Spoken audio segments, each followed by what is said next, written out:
England win Cricket World Cup, Ben Stokes stars in dramatic victory over New Zealand. Media playback is not supported on this device. England beat New Zealand to win the Men's World Cup for the first time after one of the most amazing games of cricket ever played was tied twice. In an emotional and electric atmosphere at Lord's, both sides scored 241 in their 50 overs and were level on 15 when they batted for an extra over apiece. It meant England were crowned world champions by virtue of having scored more boundary fours and sixes -26 to New Zealand's 17 in the entire match. That it even got to that stage was astonishing in itself and came as a result of a barely believable conclusion at the home of cricket, the first tie in a World Cup final. England required 15 from the last over of the regular match. Ben Stokes hit a six and then benefited when a throw from the deep hit his bat as he dived for ground and was inadvertently deflected for 4 overthrows. He could not get the 2 needed from the last ball. Mark Wood was run out coming back for the second but ended 84 not out and joined Jos Buttler for the super over. In glorious evening sunshine, they were roared on by a febrile crowd that belted out Sweet Caroline in the change of innings. When New Zealand replied, Jimmy Neesham hit Joe for Archer's third ball for 6, then scrambled to leave Martin Guptill needing 2 from the last delivery. As Jason Roy's throw came in from deep mid-wicket, a diving Guptill was short when Buttler removed the bails, sending England and the whole of Lord's into delirious celebration. I never imagined World Cup win Morgan. Ends Captain Williamson's final defeat devastating. The Champagne Super Over, a very English way to win a World Cup. A perfect day gives cricket an amazing platform, Agnew. Unbelievable finale sets up Super Over. Media playback is not supported on this device. England get freak 6 runs after incredible Stokes deflection.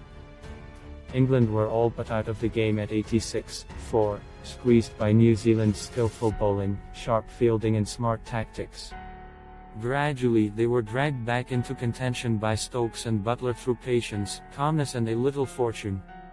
Buttler was the more fluent, scooping and driving, but when he was caught at deep point for 59, England still needed 46 from 31 balls. It was at this point that Stokes, the man who was hit for 4 sixes in the final over in England's 2016 World T final defeat and was cleared of AFRE 11 months ago, took control. After Liam Plunkett was held at long-off in Neesham's 49th over, Trent Boult carried the ball over the boundary for a Stokes 6 before Archer was bowled. That left 15 needed from Boult's final set. 2 dots were followed by a heave over deep mid-wicket, then came the outrageous moment of fortune. Diving for his ground to complete a second run, Stokes' bat was inadvertently struck by the throw and deflected the ball for 4 overthrows to make 6 in total. With 3 runs needed from 2 balls, Adil Rashid was run out coming back for a second. When Wood suffered the same fate from the final ball, the match was tied. Media playback is not supported on this device. Wood run out off the last ball as World Cup final ends in a tie. Slow-burning final builds to unforgettable climax. Media playback is not supported on this device. A fine piece of bowling, Ward falls early as England chase 242 to win World Cup. The drama of the finale was at odds with almost all of the match, which was an attritional affair on a tricky surface. New Zealand stuck doggedly to a plan that centered on batting patience. Henry Nicholls' 55 and 47 from Tom Latham held things together in the face of some probing England bowling. Reaction to dramatic World Cup final. CM's podcast, Cricket's Coming Home. The value of the Black Caps' pragmatism in reaching 241-8 was shown when England came to bat.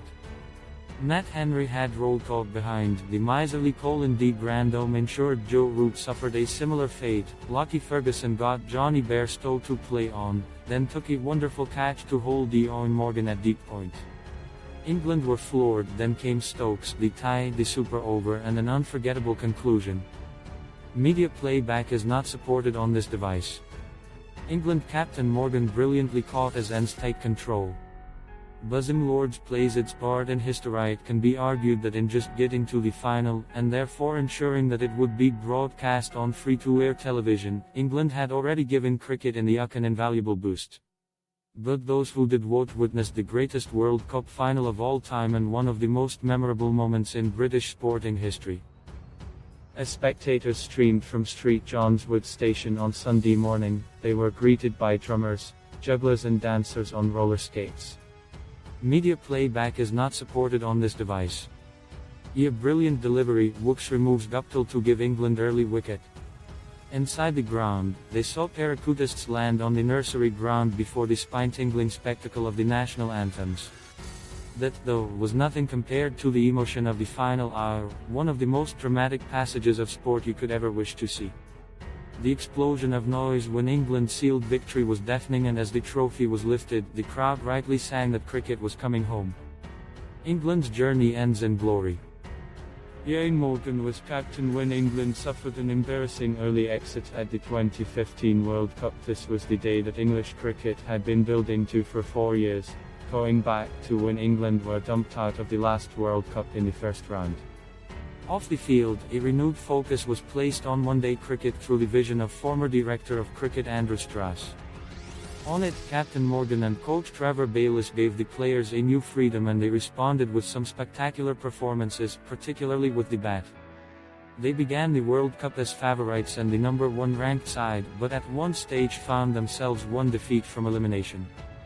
Morgan's men reversed their fortunes and swept into the final with 3 successive victories, including a memorable semi-final demolition of Australia.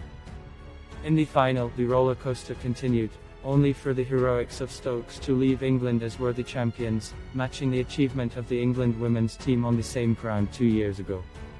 And Morgan, the architect of it all, joined immortals Bobby Moore and Martin Johnson as men to have lifted a World Cup for England.